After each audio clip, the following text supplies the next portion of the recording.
Bonjour Bertrand, bienvenue sur la chaîne Ladies Branding. Je suis ravie de t'avoir. Bonjour Aline, ravi d'être là. Hem, Qu'est-ce que tu rêvais de faire quand tu étais petit? Oula, vaste question.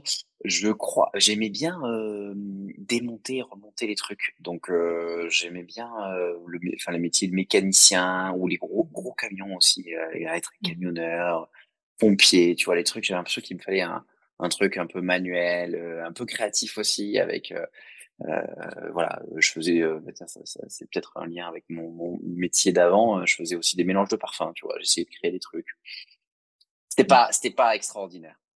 D'accord. Bon, rassure-toi, j'ai fait pareil, c'était pas extraordinaire non plus. Hem, Parce que quand on regarde ton parcours, tu as quand même fait pas mal de choses différentes et aujourd'hui tu as une SaaS, Ouais, Boat On, qui permet de proposer des assurances, pour les bateaux, des entretiens, des garages. Hem ouais. Alors on est une boîte tech, le cœur de notre offre, c'est un logiciel SaaS, donc comme tu l'as dit, un software as a service, donc c'est une sorte d'ERP pour, gérer un bateau ou des flottes de bateaux.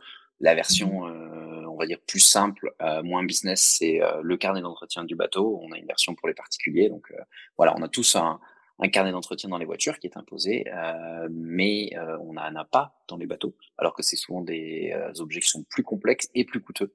Mmh. Donc c'est un petit peu, paradoxal.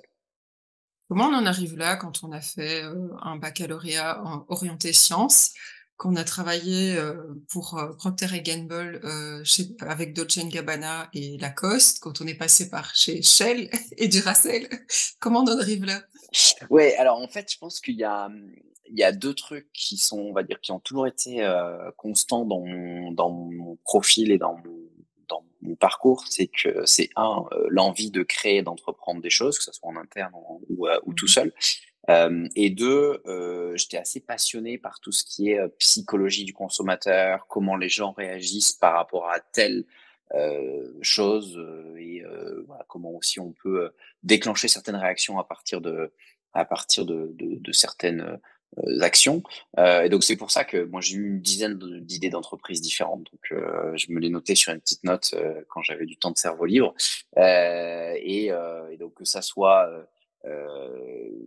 en école de commerce où, j'étais président, enfin j'ai fait des participé à des associations. J'étais président d'une association d'onologie.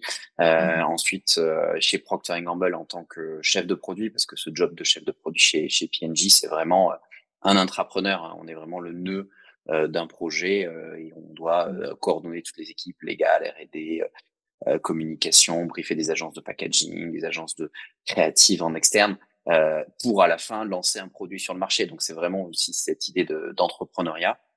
Mmh. Et puis, on va dire, en 2017, il y a eu un bon alignement des planètes. Il y a eu, toute la division dans laquelle j'étais. Donc moi, à l'époque, j'étais directeur marketing pour les parfums Lacoste, en développement produit, en amont. Et il y a eu un alignement des planètes. Toute la division, dans laquelle j'étais, a été rachetée par un groupe qui s'appelle Coty. Mmh. Donc le L'Oréal, américain, qui est aujourd'hui plus gros que L'Oréal, hein, c'est le numéro un, dans le parfum. D'accord. Et on avait le choix de prendre, un job à Paris, rester à Genève ou alors prendre un package. Et moi, j'avais déjà une petite idée depuis 6 mois, que je travaillais depuis 6 mois, 1 an en parallèle. J'avais un petit bateau sur le Léman. Du coup, j'avais vu tous les problèmes qu'on avait à posséder un bateau. C'était un domaine qui m'attirait, la mer et le milieu maritime. Mmh. Donc voilà, donc je me suis dit: «Allez». C'était en 2017, ouais, j'avais 28 ans, quelque chose comme ça, 27-28 ans. Je me suis dit: «C'est maintenant, tu vas prendre, un joli chèque pour partir, tu vas avoir, 2 ans, on va dire de sécurité financière. T'as pas d'enfant, pas trop de charges. C'est maintenant qu'il faut tout lâcher, lâcher le cadre de vie doré, de Genève», parce que 90 Mmh. de mes collègues ont quitté aussi le navire, Coty, mais, sont restés en Suisse. Donc c'est vrai, quand on est en Suisse, c'est difficile de partir quand on a une belle situation. D'accord. Quelle vision tu as pour, ton entreprise sur le long terme? Alors nous, la vision, c'est de devenir la plateforme, de gestion en ligne du bateau leader au niveau mondial. Alors qu'est-ce que ça veut dire, plateforme de gestion en ligne du bateau? C'est-à-dire que on se concentre, on essaie d'être le plus innovant et de fournir le plus de services de pointe et toujours simple pour mieux gérer un bateau ou une flotte de bateaux. Donc Mmh. aujourd'hui, on a commencé avec un logiciel de maintenance et de gestion de bateau. Donc qu'est-ce qu'il va faire le logiciel? Il va rappeler comme un carnet d'entretien pour les petits bateaux les alertes de maintenance, mais on va également pouvoir gérer le stock dedans, on va pouvoir faire des commandes de pièces, gérer la comptabilité, gérer les documents des marins, gérer le temps de travail des marins. Alors ça, c'est pour les plus grosses unités. Et puis demain, on a aussi des ambitions sur, par exemple, digitaliser toute l'assurance bateau. Mmh. Et puis d'autres services. Aujourd'hui, on a aussi un petit pool d'experts pour des missions de conseil ad hoc. Voilà, donc vraiment cette idée d'avoir une plateforme 360 qui permette de gérer en ligne un ou plusieurs bateaux et surtout de se simplifier la gestion, optimiser. Enfin voilà, on a des clients par exemple qui ont réduit de 40% leur coût d'approvisionnement grâce à notre système parce que on centralise toute l'information, on fait de la maintenance préventive, on prévoit les stocks, etc., etc. Donc c'est un vrai investissement finalement. Il y a un petit coût de démarrage, mais derrière Mmh. il est remboursé au centuple. Comment on fait pour, organiser tout ça, développer tout ça, quand on n'a pas de background de développeur et que, ben, je suppose que tu connais pas tout? Non, Comment on fait? alors, c'est ça qui est passionnant dans le choix que j'ai fait en 2017, c'est-à-dire que chez Procter, j'ai fait 5 ans. C'est une super entreprise. Moi, je la conseille à tout le monde, mais ça reste une entreprise de 120 000 employés. C'est-à-dire qu'à un moment, on se rend compte qu'il y a des lourdeurs, il y a une phase d'apprentissage qui quand même devient, qui plafonne un petit peu. Voilà, moi, les 2 premières années et surtout la première année, j'ai énormément appris, et j'ai probablement beaucoup plus appris d'ailleurs, pendant cette première année de chez Procter en marketing et comment gérer les produits que pendant 5 ans en école de commerce et en prépa. Hem Mais voilà, on se heurte quand même à certaines lourdeurs, et inhérentes à une grosse boîte. Donc moi, aujourd'hui, là, depuis 5 ans que j'ai créé Button, j'ai jamais atteint ce plafond. Je suis tout le Mmh. temps en train d'apprendre de nouvelles choses parce que déjà, je fais plein de choses différentes. Et comme tu disais, j'ai appris à gérer des développeurs informatiques. Je ne Mmh. savais pas faire avant. Heu qui m'a beaucoup aidé, je pense, c'est 2 choses. C'est de un, la résilience, c'est-à-dire que quand on est entrepreneur, faut être résilient et faut pas, s'arrêter au moindre premier obstacle et au contraire, faut avoir envie de faire tomber les obstacles un à un. Mmh. Et deuxièmement, c'est, je pense la formation et l'envie ce côté entrepreneur que j'avais chez Procter et finalement créer une boîte ou créer un produit chez Procter, c'est à peu près la même réflexion et la même démarche intellectuelle. La grosse différence, c'est que chez Procter, on a des moyens, de l'argent et des équipes, Mmh. et quand tu crées ta boîte, tu es tout seul. Hem, donc voilà, donc je pense que c'est ça, ouais, le côté, j'avais une formation qui m'a aidé et en même temps, j'avais, moi l'envie, et la prédisposition, pour lancer un projet comme ça. Quel est ton plus gros défi aujourd'hui, par rapport à là où tu en es arrivé? Je pense que le plus grand défi aujourd'hui, bonne question. Je dirais, sans réfléchir, je dirais vendre. Pas que c'est un défi dans le sens, convaincre des clients et montrer, les gens, la pertinence de notre produit, mais c'est plutôt, avoir le temps de vendre. Mmh. C'est-à-dire, nous, on est maintenant de plus en plus en B2B, donc faut appeler les gens, faut trouver les contacts, faut appeler les gens, faut organiser des démos, faut, voir si c'est le bon moment pour eux, investir dans une solution comme la nôtre. Donc tout ça, en fait, ça prend du temps, ça prend beaucoup d'énergie, et faut avoir ce temps-là pour bien vendre et en même temps, on a besoin de vendre et de rentrer, du chiffre d'affaires pour pouvoir, continuer à investir, payer nos développeurs Mmh. informatiques parce qu'aujourd'hui, c'est eux qui coûtent le plus cher. Et on investit beaucoup là-dedans et c'est une de nos marques de fabrique parce que on est plus innovant que les autres et voilà, on est un peu un petit canard, peut-être pas un vilain petit canard, mais on est un petit canard dans l'industrie du logiciel de GMAO et on vient amener une nouvelle manière de faire les choses Mmh. et d'un point de vue rapport qualité-prix, on est assez imbattable. Donc voilà, on vient perturber un peu les codes du marché. Hem, OK. donc voilà, donc c'est ça, si ça répond à ta question. Oui. Hem, quels sont, ah zut, je l'avais en tête, il m'a échappé. Hem, oh là là, quels sont les plus gros défis de tes clients, aujourd'hui, pour toi? Alors, je pense que le défi numéro un de mes clients, surtout sur le logiciel de maintenance, c'est que mais ça, ils le disent pas, hein, c'est que les ils le verbalisent pas, c'est que les opérationnels utilisent, leur système. On a fait une étude là, qu'on a sorti un livre blanc, il y a quelques mois sur, Mmh. l'état un peu enfin tous les logiciels les plus utilisés, que ce soit, dans les bateaux de travaux maritimes, le yachting, les cargos, et voilà, les CMA CGM et consorts. Et on a étudié 21 logiciels. Sur les 21 logiciels, le feedback qui est sorti le plus souvent, c'est ouais, et on a interrogé des capitaines, des chefs mécaniciens, des superintendants, Mmh. des managers, etc. C'est les opérationnels, oui, mais c'est un super truc là que la direction nous a imposé, mais nous, on peut pas l'utiliser sur le terrain parce que ça marche pas sur téléphone, parce que c'est trop compliqué, il faut 3 jours de formation pour comprendre le système, etc., etc. Et donc je pense que c'est ça le challenge numéro un de nos clients aujourd'hui, c'est qu'ils utilisent vraiment le système. Parce qu'un logiciel, un ERP, donc nous, c'est de la GMA ou de la gestion de la maintenance assistée par ordinateur, donc un ERP comme le nôtre ou un ERP dans une autre entreprise, s'il n'est pas utilisé, il n'a pas de valeur.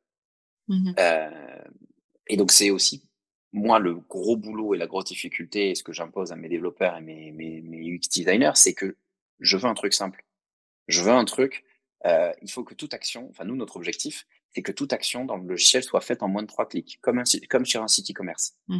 Mmh. Et c'est pas du tout l'approche des autres logiciels. Alors il y en a beaucoup, et certains, par exemple produits par IBM, hein, donc tu vois? On parle pas de petites sociétés.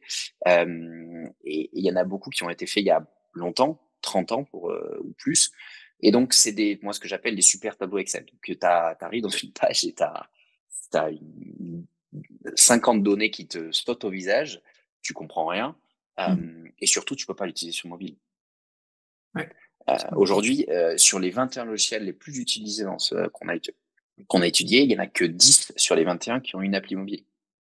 Mmh. Et dans les 10 sur 21, il y en a encore moins qui ont toutes les fonctionnalités de leur système dans l'appli mobile. Parce qu'il y a plein de fonctionnalités, ils n'arrivent pas à les mettre sur un écran de téléphone, en fait. D'accord. Heu, voilà, donc vraiment nous c'est vraiment cette approche-là d'être le plus simple, le plus innovant. La complexité, elle existe dans notre système, mais elle est pour nous. Tu vois, je te prends un exemple pour être un peu concret. Tu déclares un incident sur le moteur. Tu dis voilà, le moteur, et tu veux déclarer ton incident. Bah, nous, on a mis en place un petit truc, c'est un QR code que tu peux avoir sur les bateaux. L'opérateur, même s'il connaît pas notre système, il flash le QR code. Il est dans la page de déclaration de sa tâche d'incident. Il met le titre de son problème. Il sélectionne le manager qui doit régler le problème. Il met une petite photo, vidéo, description. Il appuie sur valider. Ça envoie un mail au manager qui est sur le bateau ou ailleurs ou à terre, qui lui-même Mmh. peut se connecter au système. Il affecte sur cette même tâche le responsable ou le prestataire qui va venir résoudre le problème. Le prestataire reçoit son petit mail, se connecte à la tâche, va pouvoir dire ce qu'il est en train de faire, tu vois? Il y a un petit fil Mmh. d'activité et quand il a fini, il clique sur valider la tâche et hop, ça crée le rapport d'entretien et ça planifie la prochaine échéance si c'est de la maintenance. D'accord. Et en fait, tous ces workflows, on les a vachement travaillés avec, des gens du terrain et c'est pas le cas des autres logiciels, tu vois? Il y a pas mal de redondance de données dans les autres Mmh. logiciels. Parfois, tu crées le rapport d'un côté, tu vas créer le ticket d'incident de l'autre, et cetera, et cetera. Mmh. Heu Ouais, il y a et nous, tout un ouais, voilà, et on s'est beaucoup inspiré. Moi, je regarde beaucoup, ce qui se fait dans d'autres industries pour avoir les meilleures pratiques. Et par exemple, nous, on utilise en développement informatique un logiciel qui s'appelle Trello, que beaucoup de monde mmh. connaissent, je pense, dans ta chaîne. Bah, nous, on s'est beaucoup inspiré de Trello pour Mmh. construire notre système de tâches. Parce que Ouais. parce que Trello, c'est tellement intuitif, c'est tellement simple. Et nous, c'est ce qu'on Mmh. veut faire. C'est un truc self-service. Tu pas de formation. Nous, la plupart de nos concurrents, si ce n'est la totalité, c'est au moins 3 jours de formation avant de commencer à prendre en main le logiciel.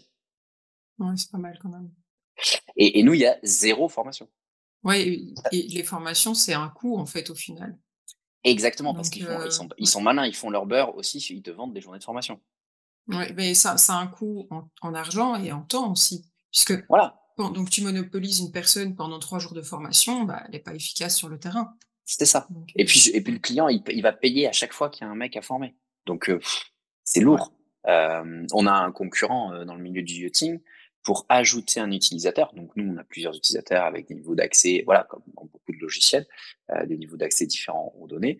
Un concurrent, il fait payer 2 500 € l'ajout d'utilisateur. Nous, c'est gratuit. C'est compris dans la formule, c'est codé. Mmh. Pourquoi je le ferais Top. payer? Enfin, il y a pas de raison, quoi. Quel est ton message, justement, pour tes clients? Est-ce que tu as un message défini, précis, À que quel niveau? que tu communiques au travers de tes points de contact, site web et cetera? Est-ce que tu as un message bien précis, bien travaillé, que tu dis Ouais, pas forcément toujours le même, mais que tu sais que voilà, ouais. tu peux Nous t'approprier? on veut apparaître comme, le logiciel le plus, simple, et facile d'utilisation, Mmh. et le meilleur rapport qualité-prix. Voilà, c'est vraiment sur ce segment-là qu'on se positionne. On a une approche aussi, hem, on va dire, éco-responsable.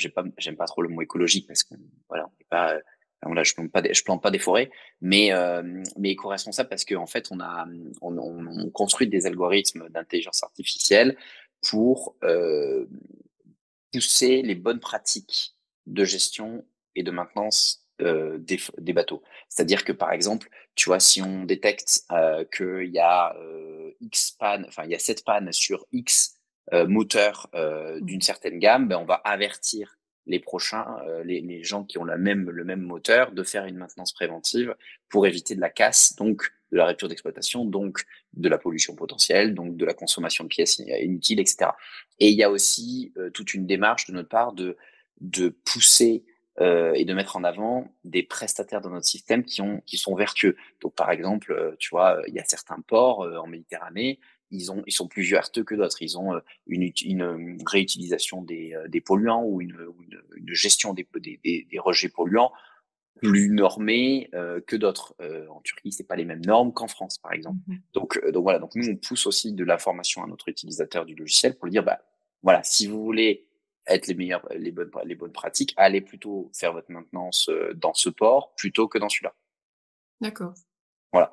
Donc on essaie d'être vraiment, et tout ça, c'est par un système de notification ou d'email. Donc on va pas compliquer l'interface, c'est simplement, on lui donne de l'info, après il fait ce qu'il veut, mais on essaie de fournir la bonne information au bon moment pour que le bateau soit toujours en parfait état de navigation, il n'y a pas de rupture d'exploitation, et c'était aussi un gage de sécurité pour les Mmh. hommes et pour l'environnement. Tout à fait. En dehors du fait que vous êtes facile d'utilisation et moins cher, selon toi, pourquoi, tes clients viennent chez toi plutôt que chez tes concurrents? Alors je pense que le première chose, c'est, la simplicité d'usage. Mmh. Clairement, c'est tout le monde nous dit ça, et d'ailleurs on a gagné récemment un appel d'offres sur une flotte de bateaux, des Glénans. Donc Mmh. on a sur les 70, voiliers maintenant des Glénans, il y a notre système, et la raison pour laquelle on a gagné l'appel d'offres, c'était qu'on n'a pas besoin de formation pour utiliser notre système, et comme eux, ils ont des moniteurs qui changent chaque semaine sur leur bateau, ils peuvent pas s'offrir le luxe de former les gens. Mmh. Hem, Ensuite, je pense que le deuxième chose, c'est le contact humain. Alors c'est un peu paradoxal pour, un système qui se veut complètement self-service, mais en fait, c'est parce qu'on a construit des outils, on a un chat, par exemple, dans le logiciel, et les gens peuvent nous contacter, 7 jours sur 7 dans le système, et c'est un humain qui répond derrière. Et derrière, si on voit que c'est trop compliqué, on propose de faire une visio, on propose un appel. Voilà, donc il y a toujours un contact et il y a une réactivité qui est très forte, même si on a un système, qui est self-service. Oui, c'est pas comme chez OVH où au final, tu trouves même plus le numéro de téléphone. Ouais, Voilà, désolé ouais, OVH. on est parti d'OVH aussi, on avait quelques petits problèmes avec eux, ouais. Ouais, ouais, mais c'est vrai que c'est pas parce que c'est dans la technologie que, comme tu dis, il faut qu'il y ait plus d'humain derrière. C'est ça qui est bien, c'est que, OK, tu peux être autonome, mais après, si vraiment il y a un problème et comme tu dis, il y a vraiment quelqu'un derrière. Les banques ici, chez nous, ça devient pareil, tu plus que des machines et puis si tu un problème, bah, tu tu plus accès à personne, enfin, ça devient Ouais, catastrophique. je pense qu'il y a plein de boîtes qui sont tombées dans le travers de, on va tout automatiser, l'intelligence Mmh. artificielle, c'est extraordinaire, ça va remplacer les opérateurs. Mais en fait, Non, parce qu'aujourd'hui, c'est trop générique encore pour beaucoup et c'est un peu à côté de la plaque les réponses qu'on peut avoir avec l'IA. Et deux, Mmh. parce que les personnes qui posent les questions sont des humains et ils aiment bien avoir un contact humain quand même. Ouais, tout à fait. Donc, euh, donc nous, on n'a pas, tu vois, on pose, il y a un petit questionnaire à la fin, à chaque fois que tu sollicites le chat, et les commentaires sont pas, la réponse était hyper professionnelle et hyper qualitative. Et ils sont super contact avec l'équipe, Mmh. vraiment, j'ai adoré discuter avec Bertrand. Voilà. Donc c'est le compte, c'est ce que les gens mettent en avant finalement, c'est pas la qualité de la réponse, c'est la qualité du contact. Ben, ouais, ça rassure aussi de savoir que tu vas pouvoir être conseillé, si tu vas pouvoir formuler ta question à quelqu'un et que si c'est pas bien formulé, on va t'aider, que sinon tu es là Exactement. devant une machine et enfin voilà, à la banque, c'est limite à se demander s'ils gardent pas les billets derrière et que tu as plus accès jamais à ton compte en banque. Donc ouais, ouais, je comprends. Ouais, moi je suis pas contre la technologie, mais c'est vrai que j'aime bien le contact humain et aussi Ouais, donc on reste à la fin des humains. Donc, il y a plein de choses qu'on peut mmh. standardiser, qu'on peut automatiser, qu'on peut Mmh mh. faire au maximum. Mais il y a des choses aussi où et en fait, il faut bien définir chaque rôle, chaque responsabilité, et ça se passe bien. Ouais. Tu dirais que les valeurs de ton entreprise, c'est quoi? Et comment elles se manifestent au travers de ton entreprise? Ouais, alors on essaie, donc c'est simplicité, confiance, Mmh. parce que quand même, on confie des données, voilà, et personnalisation. C'est-à-dire que Heu, même dans nos systèmes automatisés, et dans les notifications, par exemple, je reprends l'exemple de tout à l'heure, la maintenance préventive, on va, utiliser les données, de l'utilisateur pour lui faire des recommandations personnalisées par rapport à son cas d'usage. On va pas pousser de la donnée, qui n'a rien à voir avec sa situation. Voilà. Donc, on essaie toujours de personnaliser notre communication. On a une relation, on appelle la plupart de nos clients, enfin même je pense 99% de nos clients, on s'adresse à eux par leur prénom. Parfois il y a du mouvement, parfois il y a du tutoiement selon les profils. Et d'ailleurs on s'adapte. C'est-à-dire que dans notre manière de communiquer, chacun sait si la personne, on doit communiquer en vouvoiement ou en tutoiement.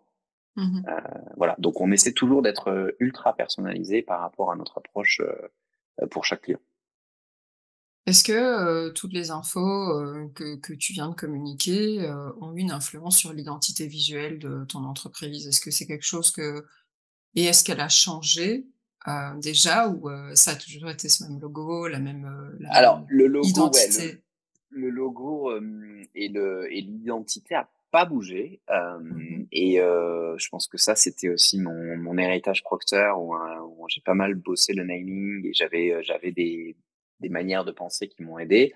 J'ai lu aussi enfin il y a un paragraphe, un chapitre dans un super bouquin que je conseille, qui s'appelle L'art de se lancer. Moi j'ai lu le 2.0, c'est Guy Kawasaki, je crois, enfin Guy, c'est un Américain, c'est l'ancien CMO d'Apple plutôt, plus ou moins. Et il a fait un paragraphe, un chapitre sur le naming et il dit il y a trois règles dans le naming. Il faut que ça soit une des premières lettres de l'alphabet ou des dernières, mais c'est mieux que ce soit une des premières lettres parce que dans les listes de conférences, de salons, bah, t'apparais en haut.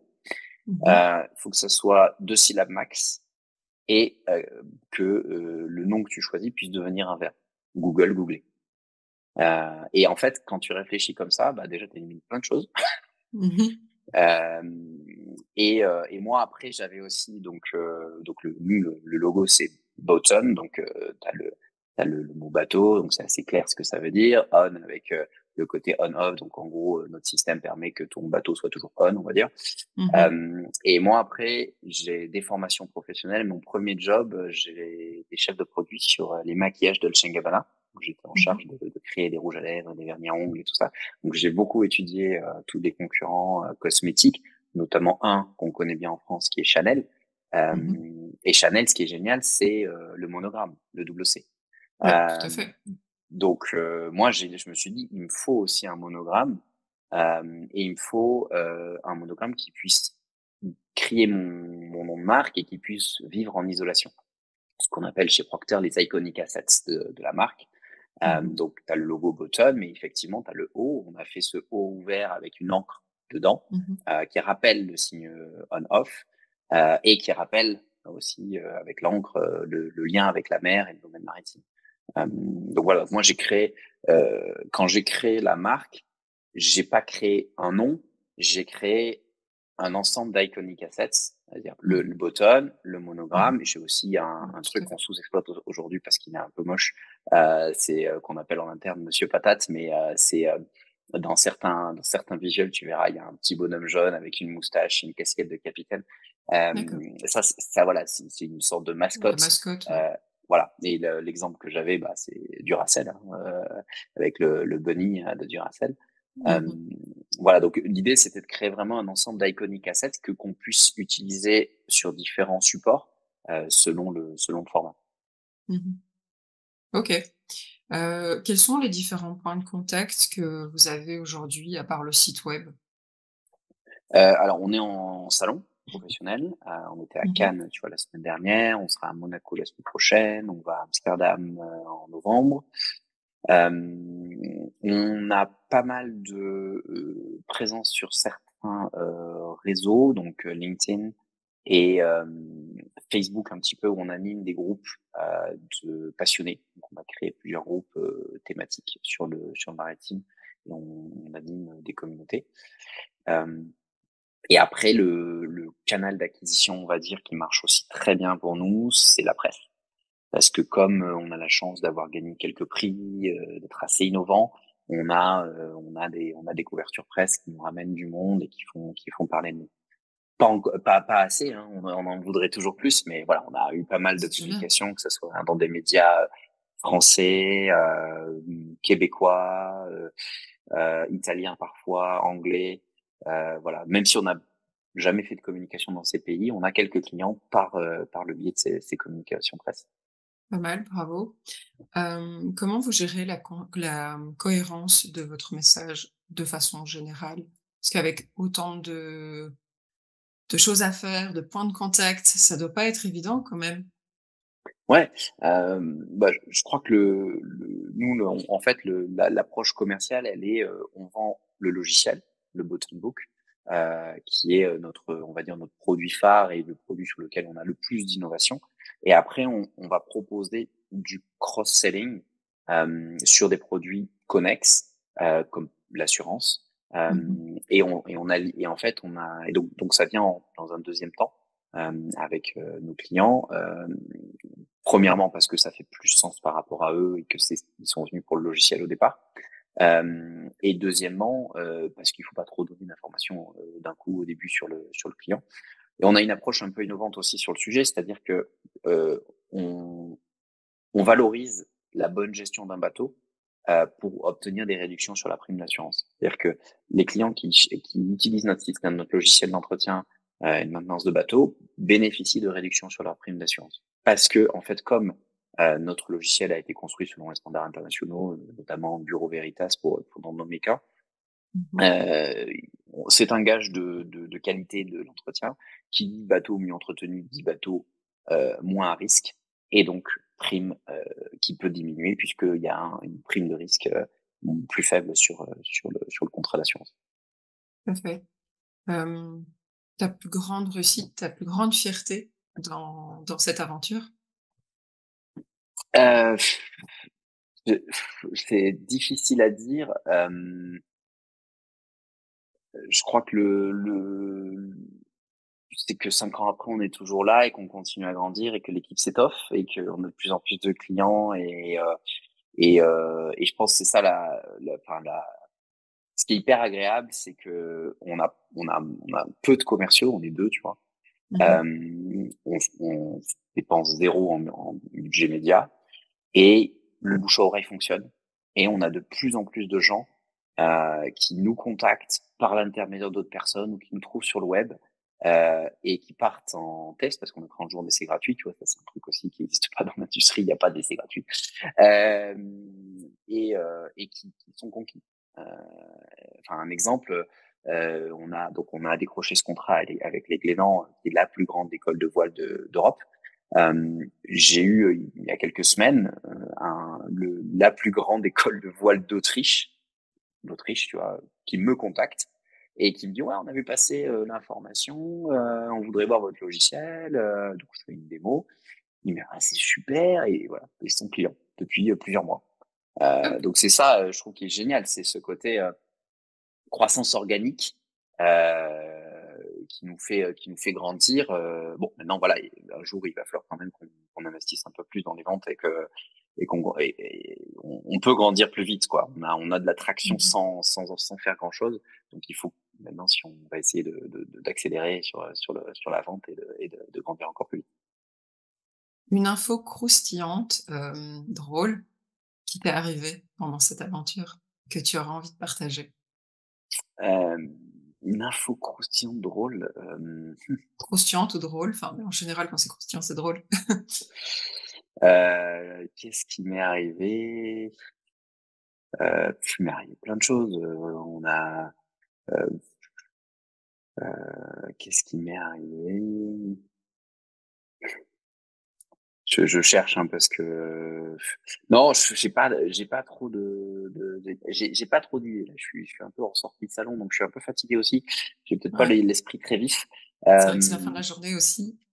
Ouais, non, là on fait des super rencontres, tu vois? Sur le salon la semaine dernière, Mmh. on est, j'ai discuté avec une boîte de yacht management la veille, qui était intéressée par notre système, qui a 35 yachts à mettre dans le système, et cetera. Donc super, on est tout content. Puis le lendemain, je vois sur notre stand arriver un client, il me dit qu'il est australien, il me dit qu'il est chef d'entreprise, qu'il est en train d'acheter un bateau et en fait, en discutant, on sympathise. Bon, déjà, rencontrer un Australien chef d'entreprise c'est top déjà dans le métier.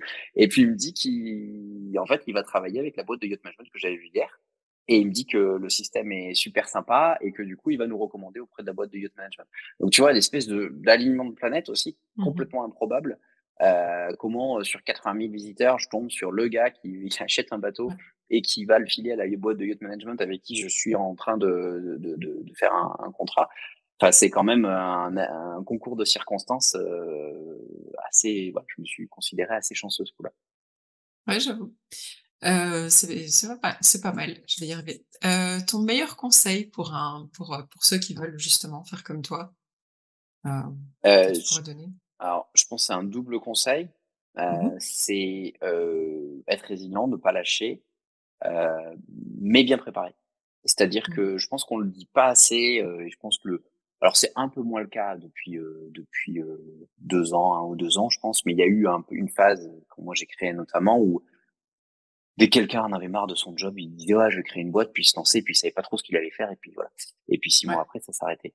Hem, je pense qu'il y a vraiment on dit pas assez que créer une boîte, ça se conçoit pas du jour au lendemain et c'est pas parce qu'on en a marre de son chef qu'il faut créer une boîte. Mmh. Il faut préparer, la création de boîte et il faut préparer sa sortie. Moi, je pense qu'à posteriori, je pense que j'ai plutôt bien géré ma sortie du monde de salarié. J'ai assuré mes arrières. Je l'ai beaucoup lu, mais c'est très vrai. Il y a 3 ans de traversée du désert. 3 ans où Mmh. tu sais pas trop, tu vas faire un truc, surtout dans la tech. Tu vas faire un truc, tu sais pas si ça va toucher ta cible. Tu vas changer ton produit, tu vas investir, ça va te coûter de l'argent, tu seras pas rémunéré. Il va falloir que tu trouves des idées, que tu trouves du ressort. Mmh. Donc, il faut préparer cette période. Faut être prêt à la vivre et elle est passionnante. Oui. Mais il faut la préparer. C'est-à-dire que financièrement, il faut être prêt à dire pendant 3 ans, j'ai pas de salaire, pas de rémunération. Il faut être aussi carré avec son entourage. Hein. Moi, j'ai une femme, voilà, elle était complètement alignée avec ma vision, mais ça marche pas pour tout le monde. Mmh. Donc voilà, c'est être résilient, pas lâcher et bien préparer ses arrières, que ça soit d'un point de vue financier, que ce soit d'un point de vue mental aussi. Moi, tu vois, par exemple, les 6 premiers mois, où je suis parti de Genève, j'ai rejoint ma femme qui était à Paris, qui est, qui était avocate à Paris, enfin, qui était avocate à Paris et j'ai bossé 6 mois seul dans mon appart à Paris, heu, même si je faisais une petite balade chaque jour, j'ai pété un plomb. J'imagine. Ah, j'en avais marre, quoi. Ouais, J'étais je j'imagine. et tu des et mentalement, alors que je suis plutôt calme, positif comme garçon, bah, j'ai vrillé, quoi Ouais. et On le disait tantôt, on a besoin de contact humain aussi. voilà Ouais et et puis d'échanges et mmh. c'est pour ça que nous, aujourd'hui, on est toujours, dans une pépinière d'entreprise. Ça fait partie des raisons. C'est parce qu'en fait, on est une petite équipe et en fait, c'est génial de pouvoir déjeuner le midi avec d'autres entrepreneurs, Mmh. partager des choses, parler de tout et rien et un peu te sortir de ton truc et voilà et ton clavier, ton ordinateur, ton café, quoi. Ouais et puis sinon, parfois tu écris des mails à 2 heures du matin dont tu te rappelles pas quand tu te réveilles. C'est ça. Ça ça m'est déjà arrivé aussi. Mais oui, oui, je Jamais comprends j'ai et jamais fait 2 heures du matin. Moi, j'essaie de je bosse tard, mais je pense, ouais, non, vingt-deux non, heures quand 21:00, je dis, quand je dis écrire à 2 heures du matin, c'est tu dors, enfin tu dors, ah oui! tu es dans ton lit, tu écris le mail dans ta tête et tu te dis: «Tais-toi, dors, tu feras ça demain» Ouais, c'est ça. et Heu, voilà, c'est moi, horrible. ce qui m'arrive de faire, c'est que, je fais beaucoup, moi, maintenant, mais avant, je m'envoyais des quand je voulais penser à un truc, je m'envoyais des mails. Mmh mh. Tu sais, pour te rappeler, penser à ça, demain. Je tiens une conversation avec moi-même sur Messenger. Ah, c'est vrai? Ouais. C'est pas mal ça. Et des fois, j'ai pas le temps, j'ai une application Asana qui m'aide, mais des fois, j'ai pas le temps et du coup, je m'envoie des messages où je fais des photos de trucs que je vois intéressants et puis de temps en temps, je vais voir dans ma galerie photo, mais oui, c'est voilà, c'est ça la vie d'entrepreneur et tu disais que oui, il y a une période où, tout le monde quittait son boulot et se lançait, mais c'est vrai encore un peu maintenant, je trouve, enfin, de notre côté. On donne cette illusion qu'être entrepreneur, enfin voilà, il suffit de se lancer et tout peut arriver.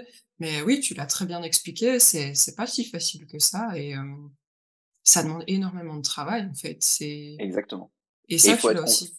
Mmh mh. ouais et faut être prêt à vraiment aussi, embrasser plein de tâches et de responsabilités différentes. Ouais. Hem et il y a alors et moi je vois 2 cas de figure. Je vois parfois des salariés ou des amis qui sont salariés et qui se disent: «Ouais, je vais lancer ma boîte et tout», mais qui disent aussi: «Ah non, mais moi j'ai pas envie de faire ça, enfin, la compta, ouais, non, pas pour moi ça». Mais en fait, Voilà, tu si pas le tu mets choix. pas les mains dans le cambouis, ça Mmh. marchera pas. Et à l'inverse, tu as des jeunes qui pensent que créer un site internet et c'est bon, ça lance une boîte et en fait, je pense que on ne dit pas assez aussi dans les articles et dans les podcasts que le créer une boîte, c'est très bien, mais en fait, c'est pas une fin en soi. Ce qui compte, c'est vendre. Mmh mh. Tu peux créer le meilleur produit du monde, si Si tu tu sais sais pas le pas le vendre, vendre, ouais, il ne tu es foutu. marchera pas. Ouais et puis, Et d'ailleurs, tu peux créer un produit très moyen et si tu sais très bien le vendre, probablement que ça va mieux marcher. ouais et aussi, il faut se rendre compte aussi, c'est que il faut être prêt à évoluer, soi-même. Changer son Exactement. intérieur pour faire changer l'extérieur, c'est se remettre pouvoir se remettre en question, et attaquer des défis personnels, parce qu'il y a des choses, voilà, moi j'avais peur de faire à l'époque et ça me traumatisait. Tenir une chaîne YouTube, c'était vraiment pas mon truc. Au début, on m'a dit: «Faut faire des vidéos», j'étais là: «Non, je vais pas, jamais de la vie». Et maintenant, j'en ai fait une pelletée, et voilà, mais il faut pouvoir se dire: «OK, j'ai la trouille» ou «Ça me met mal à l'aise» ou voilà, mais j'y vais quand même. Donc ouais. Ouais, carrément. Faut pas, faut, voilà, faut se dire que, enfin, moi, j'ai aussi je me souviens très bien du moment où j'ai décidé de quitter le magnifique monde de salarié la vie dorée que j'avais sur les bords du Léman. Je me suis dit, à 50 ans, quand je vais regarder en arrière, qu'est-ce que je voudrais voir? Et est-ce que je voudrais voir que j'ai tenté de créer une boîte qui a peut-être marché, qui a peut-être Mmh mh. foiré? Ou est-ce que je préfère avoir une vie assez traditionnelle, on va dire, où je continue de monter dans la boîte dans laquelle j'étais, j'achète une maison à la frontière pour mon cas, je fonde une famille et voilà. Et en fait, c'est ça qui m'a fait vraiment décider. Je me suis dit, ok, là ça va être plus dur, là ça va être moins simple, c'est financièrement ça va être compliqué, il y a plein de choix, il y a plein de sacrifices à faire mais ça va être passionnant. Et à 50 ans, je m'en retournerai et je me dirais, bah, j'ai vécu tout ça, quoi. Alors que quand tu es salarié, et moi je l'ai vécu et plein de collègues le voyaient, c'est assez rigolo, quand tu revois, tu vois, quand tu as fait 4 5 années de ça dans une boîte, tu croises un pote que tu pas vu depuis 2 3 ans et tu dis: «Alors, qu'est-ce que tu as fait ces dernières années?» tout ça. Et le truc dont parlent les gens, tu feras le test, c'est les voyages. Et c'est-à-dire ils ne vont pour eux, l'année, c'est résumé à: «Je suis allé, en Grèce. Ils font Et donc toujours la même finalement, tout ce qu'ils chose. ont fait sur leur boulot, Mmh. bah, c'était de la routine et donc c'est Ouais. toujours la même chose. Mmh. Alors que moi aujourd'hui, bah, j'ai eu un problème, enfin j'ai embauché, 4 devs, j'ai fait le salon de Cannes, je suis allé sur des yachts sur lesquels je serais jamais monté si, voilà. Bah, tu fais des le niveau d'expérience est, Ouais. De juste développement. complètement fou par rapport à une vie, de salarié et que je critique pas par ailleurs, Mmh. hein, mais c'est pas les mêmes choix. Ouais, et tu peux dire, «Ah j'ai appris ça, puis j'ai appris ça et je sais faire Voilà, ça» et tu es fier de toi finalement parce que enfin ça te donne de la joie parce que tu progresses, dans ta vie. Ouais, c'est vrai. Bon après comme tu c'est hyper ouais, stimulant. Après, voilà, oui mais ouais. il y a des enfin, ça dépend des il y a des puis il y a aussi ce côté, dans l'entrepreneur, papillonner, hein, parce que tu peux dire que c'est positif, mais tu peux dire aussi que c'est négatif, parce que tu passes d'un Mmh. sujet à l'autre à fond, tout le temps et tu traites pas enfin, tu t'approfondis pas un seul sujet et il y a des gens qui vont pas aimer ça. Oui, après c'est la capacité aussi parfois à relier des choses ensemble, des passions ou pas et c'est la capacité à entreprendre des nouvelles choses et à rebondir aussi. Enfin, Mmh. voilà. Hem, avant-dernière question, non, dernière question avant de se laisser et quelle est la question que tu aurais aimé que je te pose et que je n'ai pas posée? Ouais, faudrait que j'aurais dû préparer tout ça. Oh, c'est pas la question que j'aurais aimé que tu me poses ou voilà, mais je pense que c'est une question qui est importante. Voilà, moi j'ai 34 ans, je suis pas vieux, mais je commence c'est vrai que ce genre de sujet m'importe maintenant, encore plus qu'avant, Mmh. c'est, est-ce que tu es heureux, quoi? Eh bien écoute, tu es le deuxième à me le poser aujourd'hui, à me dire ça. Est-ce que tu es heureux? Je trouve ça très Bah, intéressant, c'est des réponses, enfin des questions auxquelles je m'attendais pas. Donc je vais te demander si tu es heureux, mais je trouve ça intriguant parce que c'est vrai qu'on ne demande pas assez aux gens si finalement est-ce qu'ils sont heureux, épanouis dans leur vie privée et leur vie professionnelle. Donc est-ce que tu es heureux? exactement. Je suis très heureux et je suis très content d'avoir fait les choix, que j'ai faits, et c'est pas facile tous les jours, mais je considère que ça m'a permis, en tout cas, de m'épanouir davantage, les choix que j'ai faits, Mmh. que ce soit professionnellement ou personnellement. Enfin, tu vois, nous, on a bougé de Genève à Paris, à Bordeaux maintenant. Et professionnellement, voilà, je l'ai déjà dit, mais c'est passionnant tous les jours. Même si il n'y a pas des bons moments tous les jours, mais c'est tous les jours, on apprend des trucs, tous les jours, on échange. Donc oui, oui, je me considère heureux et chanceux. Bah, je trouve qu'avec le parcours que tu m'as expliqué, effectivement, je te trouve chanceux, mais après, j'ai envie de dire, la chance, on se la provoque aussi. Enfin, si on sort pas chercher les opportunités, enfin, on risque pas de tomber dessus non plus. Donc, il y a Carrément. aussi, ta capacité à bouger et être proactif. Ouais, c'est Tout ça. ça, faut pas avoir peur de l'inconnu. Enfin moi je suis assez, attiré par, les choses nouvelles, l'inconnu, enfin tu vois, dans une soirée, moi tu peux me mettre à côté dans une soirée où je connais personne, je vais aller au bar et je vais commencer à tchatcher avec tout le monde et je trouve ça passionnant, quoi.